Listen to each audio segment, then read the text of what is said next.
Hi and welcome back to the lab.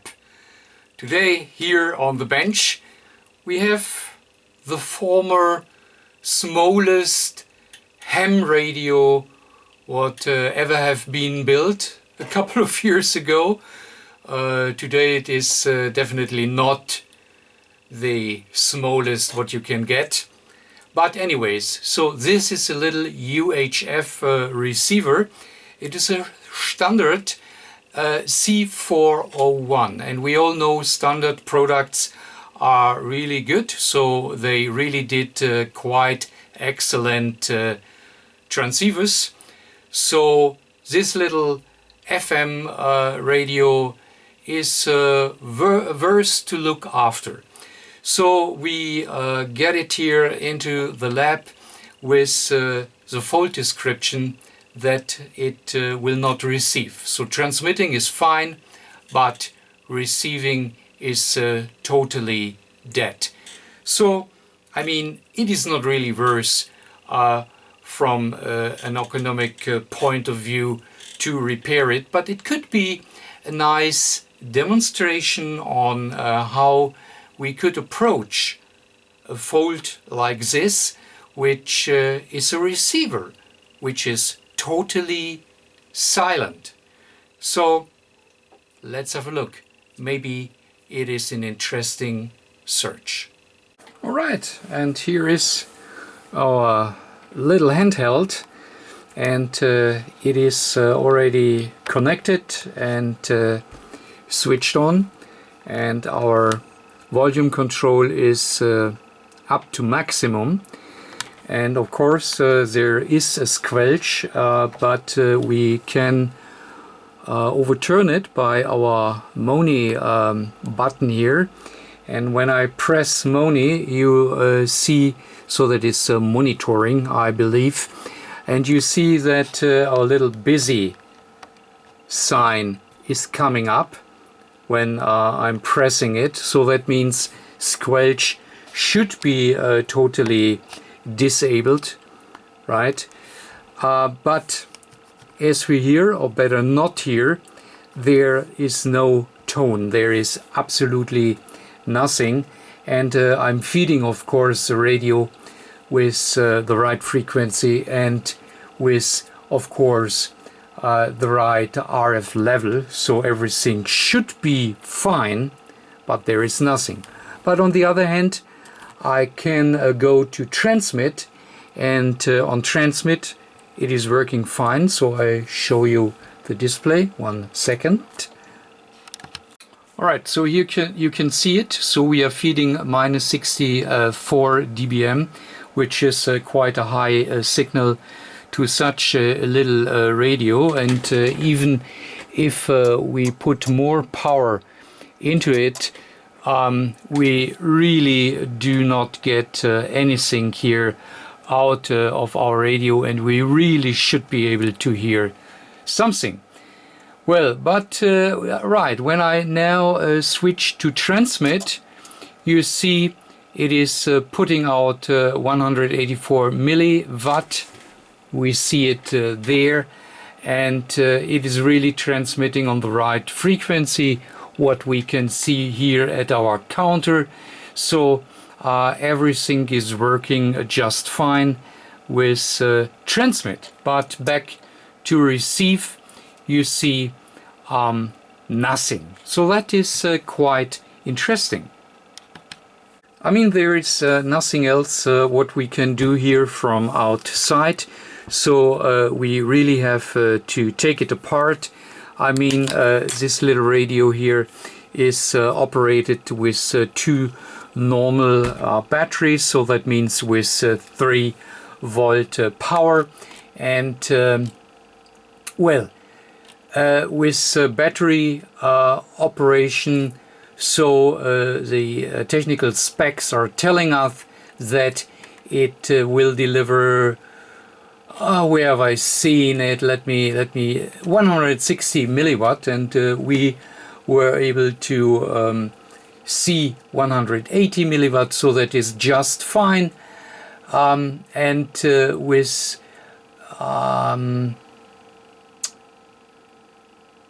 yeah, with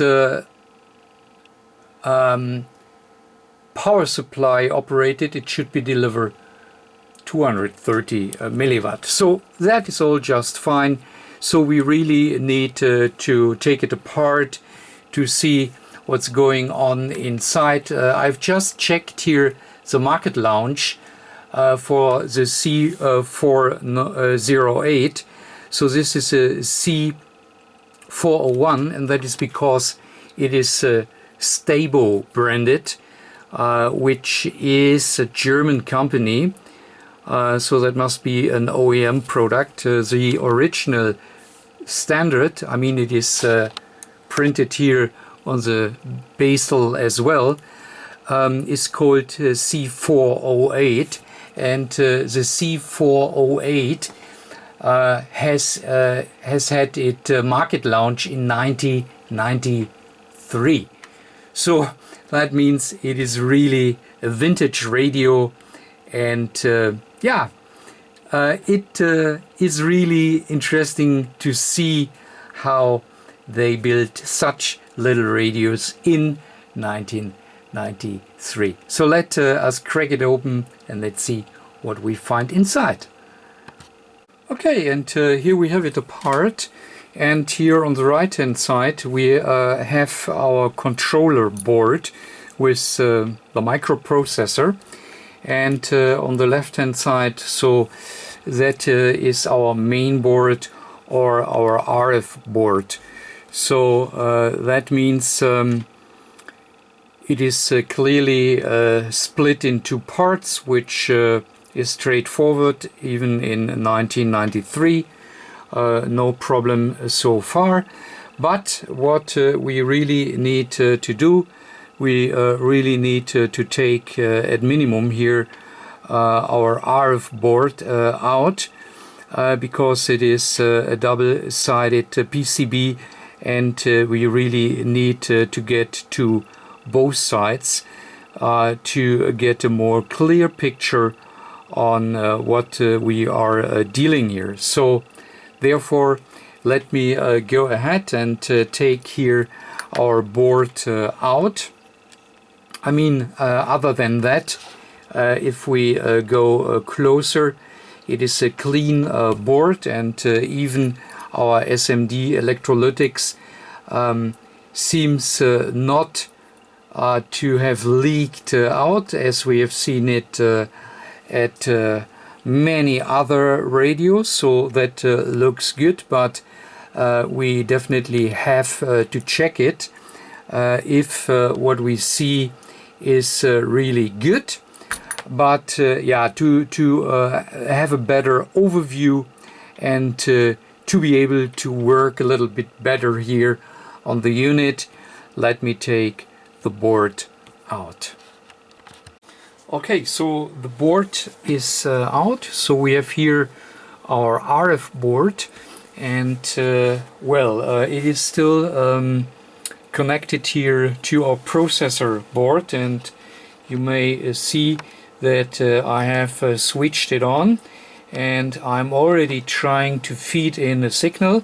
So what I've done, because of course I've taken it out of the housing, and here we have our housing, and our connector is still here in the housing. So therefore I had to connect here antenna cable to the input, to the front end directly, and that is then directly connected to our communication tester, so right over there, right? And well, you see already that it is really in a narrow space, the whole unit, and therefore I don't know if I can go, yeah, I can go a little bit closer. You see, we really have here SMD components, obviously. So we really need to find here through the circuit, And well, for instance, what you see here, so that is a little bit component for the heatsink. So that means here we have our RF amplifier, 180 milliwatt. That is really a nice amplifier, isn't it? Anyways, so this down here is our PLL IC, and here down on the other side we have our VCO, and well, then you see we have a lot of more components, and now it becomes really a little bit tricky, but let me show you what I have and what not. Okay, what I have is a pretty nice block diagram. So that here is from amateur radio magazine, so you can see it over there. And well, it is from 95, as you can see here. And here we have also the information that the radio itself is from 1993. So they have printed with it together this little block diagram, which is, at least if you have nothing better, very, very helpful, because I only have a fraction of the service manual, which I will show you in a bit. But here we definitely have an overview how our unit is working. So what we see is that we have here our antenna switch, and then we have here directly our RF front end and bandpass filter, and another RF amplifier and another bandpass filter, and then we get into the first mixer. So we see that we get here our local oscillator signal from our PLL and from our VCO, of course, and that is here getting to the first mixer. Then we have the crystal bandpass filter, then our IF amp, our first IF amp, of course, which is working on 23.05 megahertz, and then we already get into the second mixer, which is as well the detector, and if the signal is through this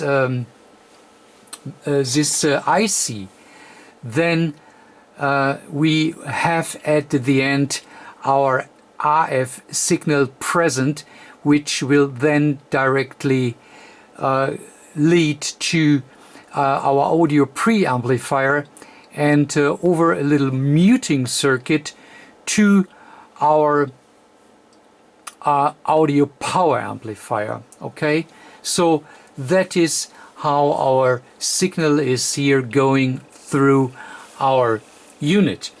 And we have seen when we did here our first test that our busy indication is on, which means we should hear noise, but we don't.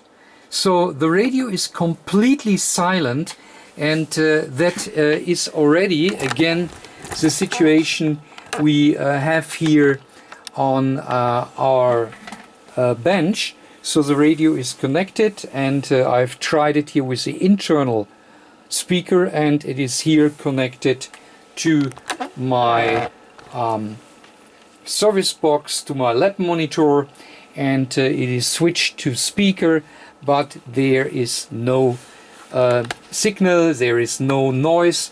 Also our communication tester, our service monitor, is delivering the right frequency and is delivering 1 kilohertz tone.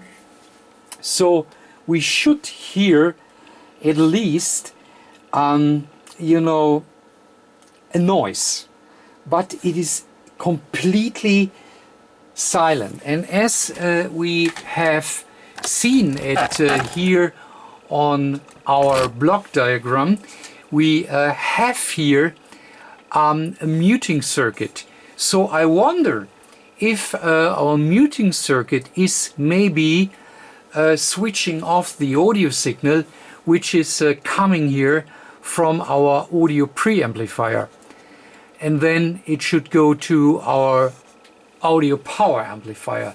So I wonder if maybe our muting circuit is switched off. So in this case, with this pre-story we have here with our radio, I would start to test here at the output, maybe from our detector IC, second mixer detector IC, or behind our preamplifier, audio preamplifier, to see if we have our 1 kilohertz signal. Because if we have it, then it is clear that our entire signal path is fine. If we do not get here a signal out our second mixer and detector circuit, then of course we have to go more into the direction of our front end, that is for sure. So let me start here at our audio preamplifier. But now here is the thing. I do not have a PCB layout, so I really not able to identify easily what we have here. So, you know, the problem is, if you do not have a PCB layout which is telling you where the components are you're looking for and where you need to test, then you are really in trouble. Yeah, being in trouble obviously means we need a kind of navigation to find here through our PCB. So let me show what I've done. Okay, and I show you what I have. So this is a schematic, but it is not our 70 centimeter unit, it is a 2 meter unit. So it is roughly comparable, but in detail it is different. So for instance, the components are called differently. So we cannot, so here for instance is our AF mute switch, and it is nicely shown here over the component. So that is a little FET component, and here is our audio preamplifier, but the components are differently named. So it is not the Q130 on our 70 centimeter unit.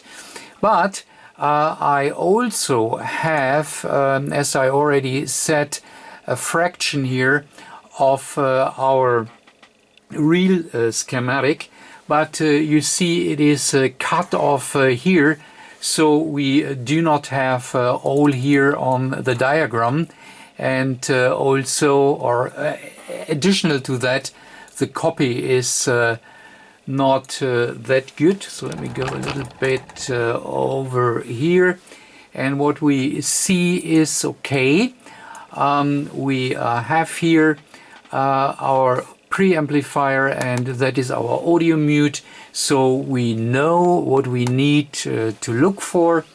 But the only thing we have is, as we have seen it before, the block diagram, and we see Q132, that is our preamplifier as we discussed it earlier, and you see it here, Q130, so that is a different naming on the 2-meter unit, and on the right schematic you see 132. So that is correct, but that does not really help me to identify this both transistors on you know, our PCB. I mean, I would be able to find here our IC, so that is no problem, but that is not on the side we are working on. And as we discussed it earlier, we have only our PLL IC, and now I know that the IC up here is our audio amplifier. So that definitely helps a bit, but I mean, we still need to know where are the components here, and I show you now how I have managed it. Well, and the first what I did is I made a photo of our PCB, and when I zoom in here a little bit, you already see that we definitely have a lot of components here, transistors, diodes, coils, ICs, and so forth and so forth. And normally I would go into my block, not in my block, into the PCB layout where I would get all the needed information, but we don't have that. So now you need to take your photo, and you need to take the block diagram, you need to take so I used here the 2-meter unit, the 2-meter schematic as overview, because of course here our CPU, and well, more or less it is identical, so it gives me a clue how it all hangs together, but that is all what I have, and therefore I take here the fraction of my 70 centimeter plan, and I now try to identify where our components are located. And therefore you really need to look around your components. If you find something which could fit to you know, the component you're looking for, so you need to see if you find let me enlarge it a little bit more, and it is yeah, whatever you're looking for. So for instance here you have a coil, you have a diode, and then you have here your transistor, and what you do is you try to find the components on the board which are close to the component you are looking for, and that is how you go ahead. So what we have is, we know what the component is, or what a kind of component it is, so we know its naming. So for instance, this is a 2SC4627, but then going back here to the photo, you see that on the components themselves, I go here a little bit closer to it. So for instance here, you only see R24, so that is a TI minus. So what you see is we only have the SMD code, so we even do not have the clear naming of the component, simply because the components are too small that the manufacturer put the whole name onto the transistor, for instance. So in the past with bigger components we had the clear name on it. So for instance, when we go back here to our schematic, we would find 2SC 4627, or even the manufacturers put the 2S away and put on C4627, but then you know that it means it is a 2SC4627, but that is not given. We only have the code, okay? And that means you need to try to identify over the code what the component is. One example is here our little FET transistor, which is a 2SJ144, and you find here, of course, the pins, what they are. So 3, for instance, is gate, 1 is source, and 2 is drain. But more important is that you find here the V epsilon, which is the code. And we have seen on the photo over here that we only have codes. And if we go over, so we can find here the V epsilon, and that is the indication that this here is our little FET, so our audio mode. And there is a transistor close by, a BR, and we can do exactly the same. We can look into the schematic, and we try to identify the real name. So that is a 2SC4617, this one, which is our driver, audio driver.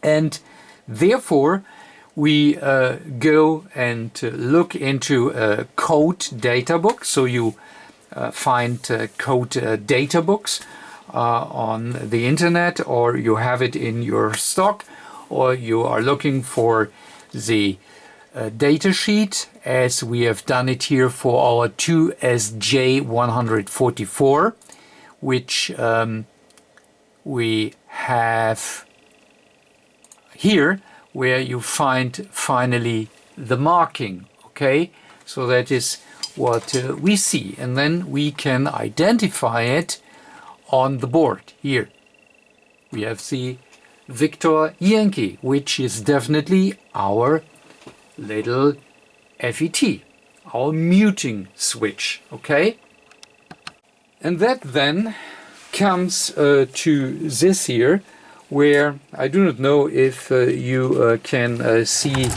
all my comments here on the side, but I really tried to figure out the components. So here, for instance, a TI minus, for instance, which is this component here. Here is the TI minus. So that is, in reality, TI minus is a code. It is a 2SC4260, and it is a Q111, and it is a SOT323, and that all fits to the component itself. Where is it? Over there. Or then our B24. So we can see it up here.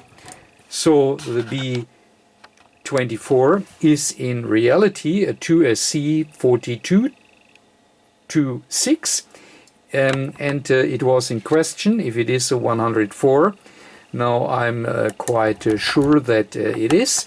Here we have the little diagram. So we see the pin out, BE, and collector. And again, we find it is a SOT323. And so you really need to take your time to go here through the whole circuit.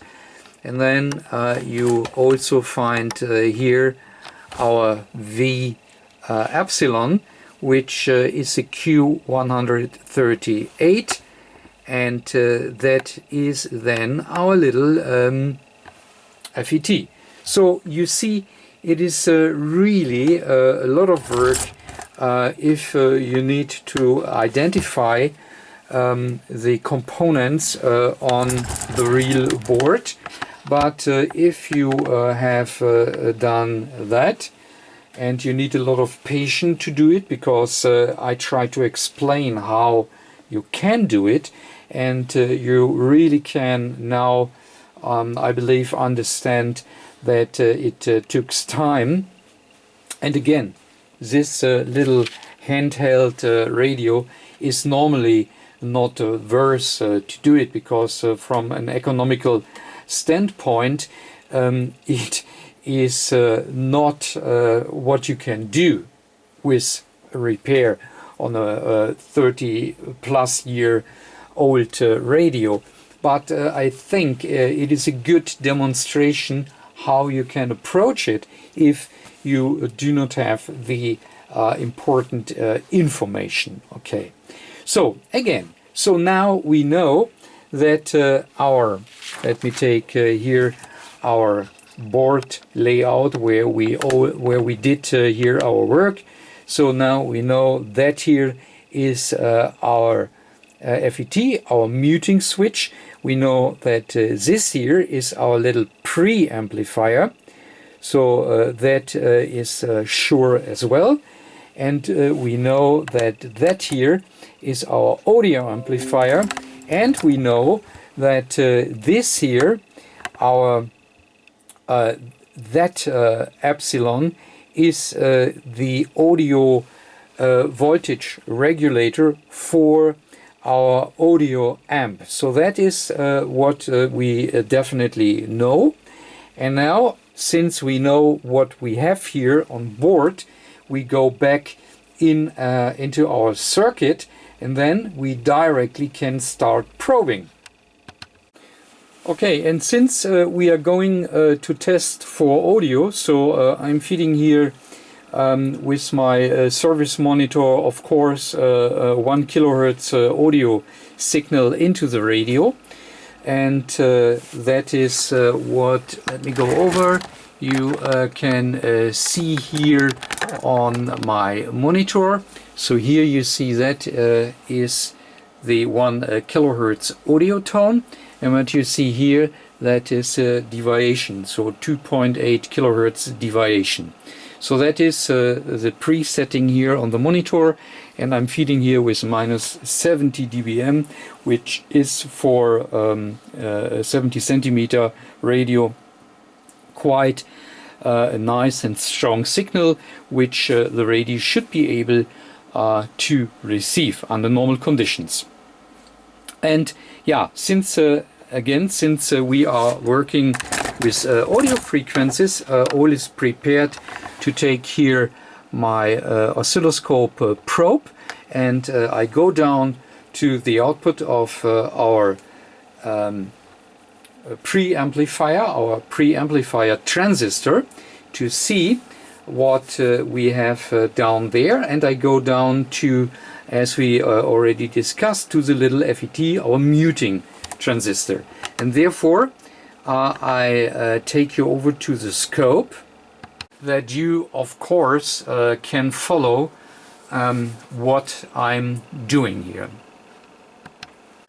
Okay, so now I start probing. So what I've done first, I have adjusted the scope over my audio generator to 1 kilohertz, so that I do not need to adjust my scope while I'm here working at the circuit. So you know that it is really small here on the board. So now let me go down to the collector of the preamplifier, the audio preamplifier. So let's see. And look at this, look at this.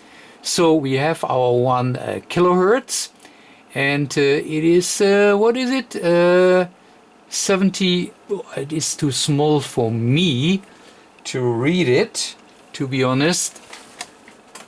It is too small, I cannot really read it. Once again, what is the signal? It is 72 millivolts, so that is a good audio signal. So you see that for a preamplifier, so you see we have 1 kilohertz, so that is fine. And now let me go to the little FET, so let me call it to the input before we see it at the output. So that is the and have a look at the input. I can see it as well. Now let me go over to the output, and you see there is nothing. Okay, back to the input. Yes, it is still there, no doubt, but the signal is not at the output, and that means, of course, it cannot go over to the amplifier. But therefore we have a MONI button here on the radio. So let me press, so I'm still at the output of the FET. Let me press a MONI button, and here it is. But we still do not hear an audio tone from the speaker. So there is nothing. I can press here the MONI, and you see that then we overcome the audio mute, because with the MONI button we tell the we give the information to the processor that we do not want to have squelch switched in, and therefore even with a very low signal it is switching through. So therefore we can say that our preamplifier is working. So we can say that the audio muting circuit is working.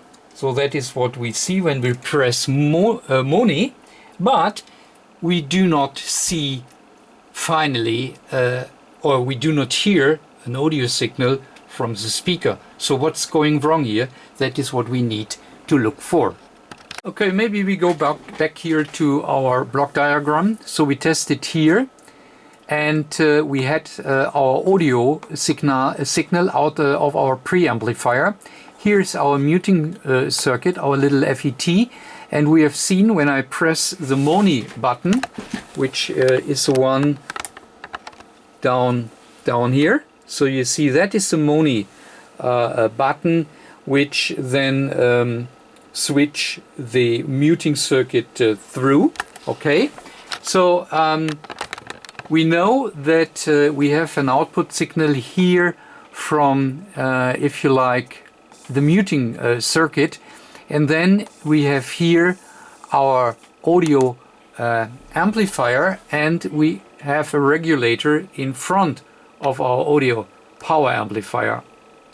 That means next step have to be, do we see our input at the audio power amplifier, and do we have voltage here from our regulator circuit to our power amplifier? So that is what we need to test next.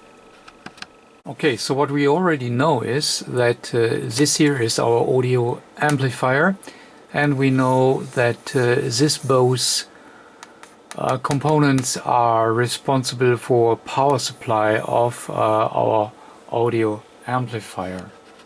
And to know where we need to test, we have a look here into our data sheet from the TA31056P, and we see pin 1 is input and pin 6 is output, and power supply is at pin 8.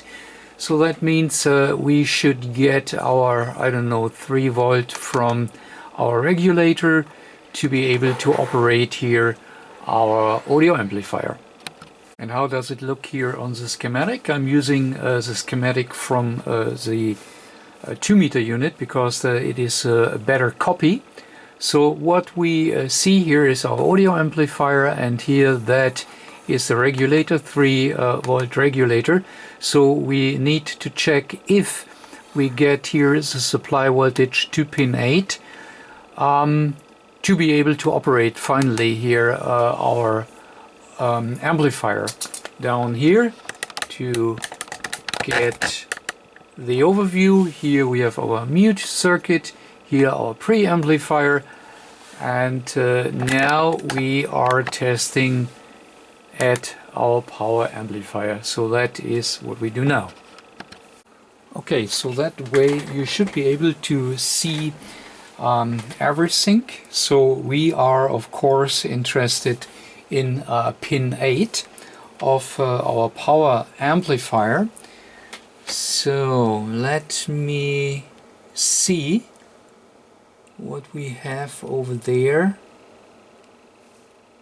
425 millivolt, okay. So that is not what I have expected. Okay, so next test will be the collector of our 3 volt regulator transistor, which is a Q133. And we go down here to the collector.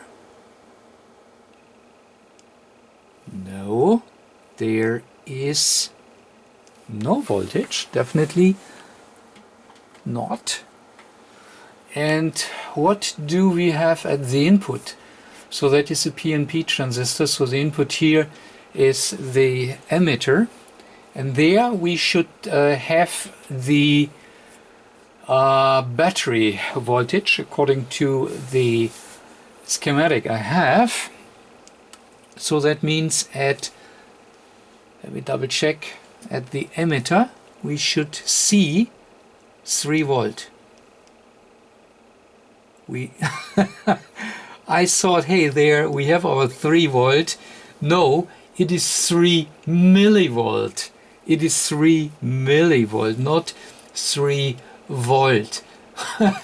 Okay, so that was a short moment of confusion. Anyways, that means our voltage is missing, and I do not know why.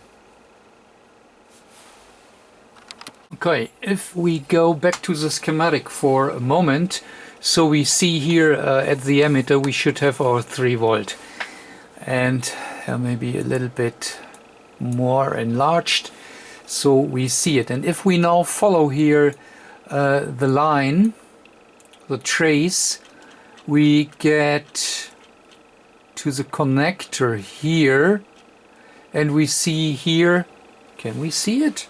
Or is it too small? Let me enlarge it a little bit. Maybe that way. So you see that here we have our plus B, and the plus B is our 3 volt. So I think, let me check the plus B at the connector, and then we go ahead from there. So okay, I've identified the pin at the connector. So down here we have our connector, and now let's see here at pin 4, and that is now 3 volt and not 3 millivolt. So that means the 3 volt is definitely here on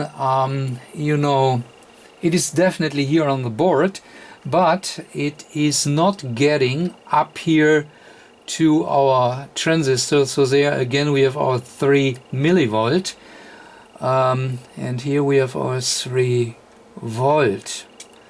That is funny. So we are losing our 3 volt obviously here on the board, and that means yeah, let me rearrange it here a little bit. I guess it is a good idea to now give the 3 volt to the PNP transistor externally to see what happens. Okay, and you see the board, and so maybe Focus. Okay, so up there we have our little transistor where we need to go down, and here at, can we see it? Here is my probe, and I have 3 volt at the probe, and I put the 3 volt to the emitter of this little transistor in order to determine if there is maybe a connection here, a lost connection here on the PCB, that we do not have the 3 volt at that point. Okay, now you should be able to see it, and I need to go very carefully down here to the component, because I can only barely see where I am. Hey, wow! Wow! Have a look! Have a look! That is the problem. So the connection here on the PCB is obviously disconnected by I don't know what reason, but that is a problem. So if I feed my 3 volt directly to the little transistor, it is working, and it is really working fine. Excellent, excellent. Wow, I'm impressed. Okay, so what does that mean? I mean, down here at our connector, so that is the flex wire coming here from the controller board.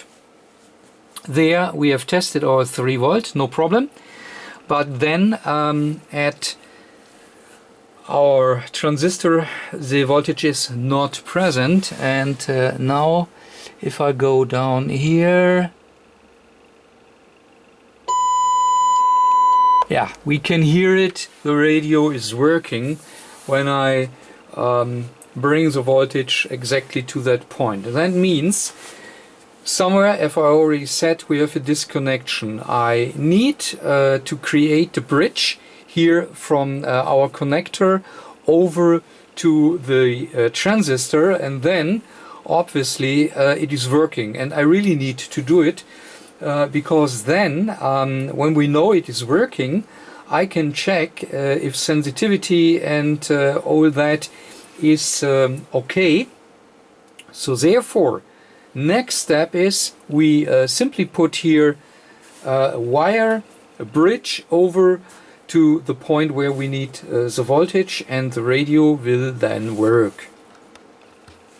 Okay, and here we have now the view through the microscope, and we need to get a wire from here, so that is plus B.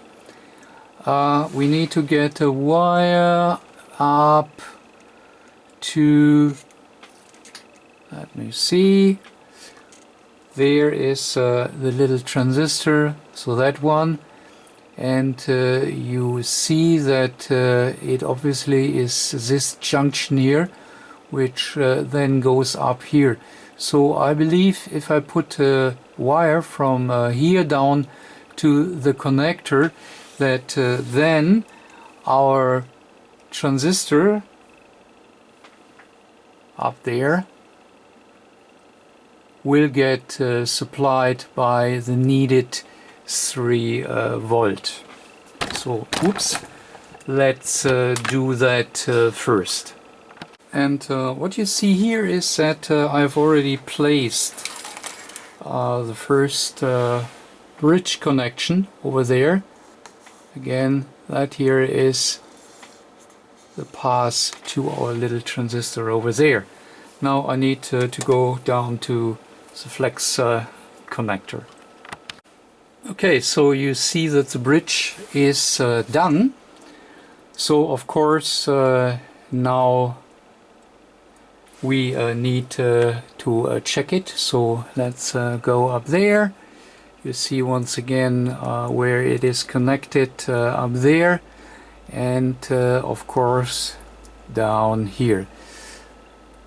Alright, so next test. Okay, so the bridge is in, and normally everything should now be supplied. So let's try to start the little radio here.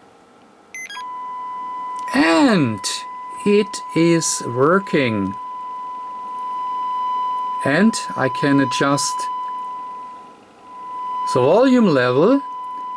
So it is really back working. Of course, now we have to check here some electrolytic capacitors and so forth and so forth. But anyways, the main fold is done. And I do not really want to extend the video any longer. So you see that we finally came to the end. Of course, there is something to do left, but well, that is what you all have already seen. Swapping out capacitors,